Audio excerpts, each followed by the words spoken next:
पारस seasons के निवासियों ने बिल्डर के खिलाफ धरना प्रदर्शन कर अपना विरोध जताया। सीएम और सीई की वृद्धि के खिलाफ आपत्ति जताने के लिए पारस सीजन्स के निवासियों ने 19 नवंबर को शांतिपूर्ण ढंग से विरोध प्रदर्शन आयोजित किया। धरना प्रदर्शन को लेकर निवासियों ने आरोप लगाते हुए कहा कि पारस सीजन्स के पारस बिल्डर प्रमोटर द्वारा लगातार वित्तीय शोषण और खराब रखरखाव सेवाओं को देखते हुए अचानक बढ़ाए गए मासिक मेंटेनेंस चार्ज अनुचित है। बिल्डर द्वारा हमारी सोसाइटी के निवासी हमारे एओए और निवासियों की बिना किसी सहमति व सूचना के बगैर हाल ही में बढ़े हुए common area maintenance charge CM और बिजली शुल्क सीएई में बढ़ोतरी कर दी गई, जिसके चलते सोसाइटी के लोगों को वित्तीय कठिनाइयों का सामना करना पड़ रहा है। पारस सीजन सोसाइटी के निवासियों ने कहा कि 6 नवंबर 2023 को रखरखाव शुल्क में लगभग 26% की अचानक वृद्धि के लिए बिल्डर के खिलाफ हमें धरना प्रदर्शन के लिए मजबूर होना पड़ा। ठीक है, टावर 1 405 पे रहता हूँ मैं। ये इशू ये आया कि एक दिन हमारे पास नोटिस आया कि एक बिल्डर ने कैम बढ़ा दिया, 2 रुपये 20 पैसे से सीधा 2 रुपये 68 कर दिया। दूसरी बात, जो हमारा सिंकिंग फंड है जो कि 10 पैसा जाता है पर स्क्वायर फीट, जो 7 साल से जमा हो रहा है, उसको भी कैम में मर्ज कर दिया, उसमें जीएसटी लगा रहे हैं। तो एक तो जीएसटी डिपार्टमेंट को भी कंप्लेंट करेंगे हम कि जीएसटी चार्ज नहीं करते ये सिंकिंग फंड में। दूसरी बात, इन्होंने हमें 6 तारीख को बताया और बोला कि 5 तारीख से हमने लागू कर दिया है। मतलब आप हाइट ऑफ वो दिखाया कि सबसे बड़ी कि आपने एक दिन पहले काटना शुरू कर दिया बिजली का बिल, 7 तारीख को करा और 7 तारीख को बताया, 6 से लागू कर दिया। एक दिन बाद हमें बता रहे हैं कि हमने तुम्हारा कैम बढ़ा दिया और ये है। और सबसे बड़ी बात, एक इन्होंने कंपोनेंट ऐड कर दिया है कॉमन एनर्जी वाला, इलेक्ट्रिसिटी मेंटेनेंस वाला। कैम में ऑलरेडी हम लिफ्ट की मेंटेनेंस के पैसे देते हैं लाइट वेट के, इन्होंने वो अलग से 22 पैसा रख दिया कि अब आप इसे अलग से दोगे। मतलब कोई डिस्कशन नहीं, एओए इलेक्टेड एओए बॉडी है, उनसे कोई डिस्कशन नहीं, सीधा बोल दिया कि आपको 22 पैसा देना पड़ेगा।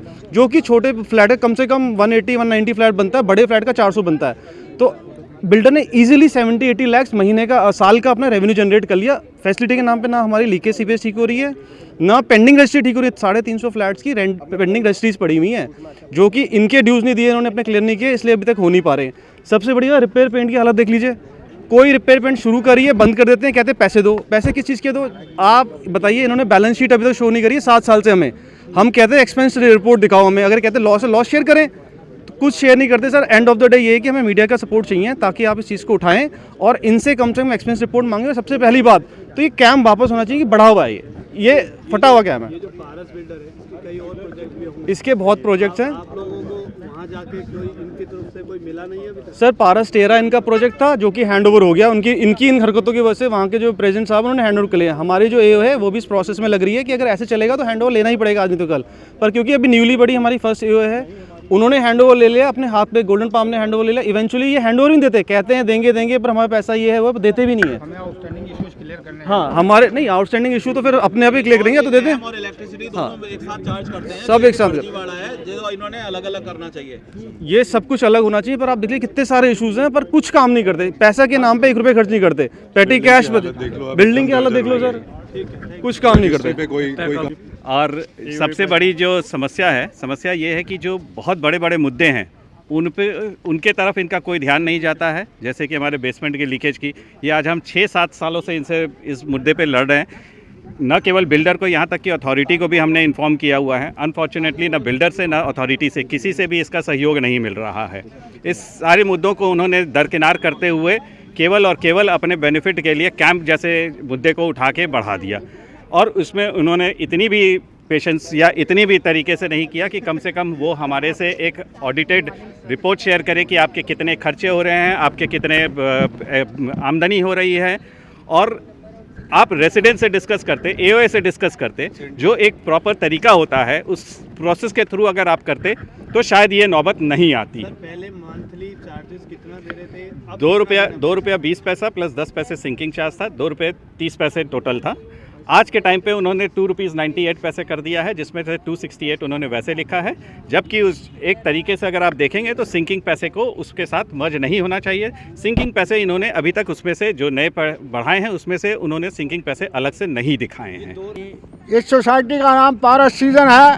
कैम जो है 66 पैसे बढ़ा दिया गया है एक बारी में ही बिना बताए। इस सोसाइटी में एक तो ये सारे जो है टावर के नीचे सारे पानी बह रहा है, सारा बेसमेंट सारे टूट रहे हैं। इसको मेंटेनेंस बिल्कुल ज़ीरो है, ना पेंटिंग है ना कुछ है।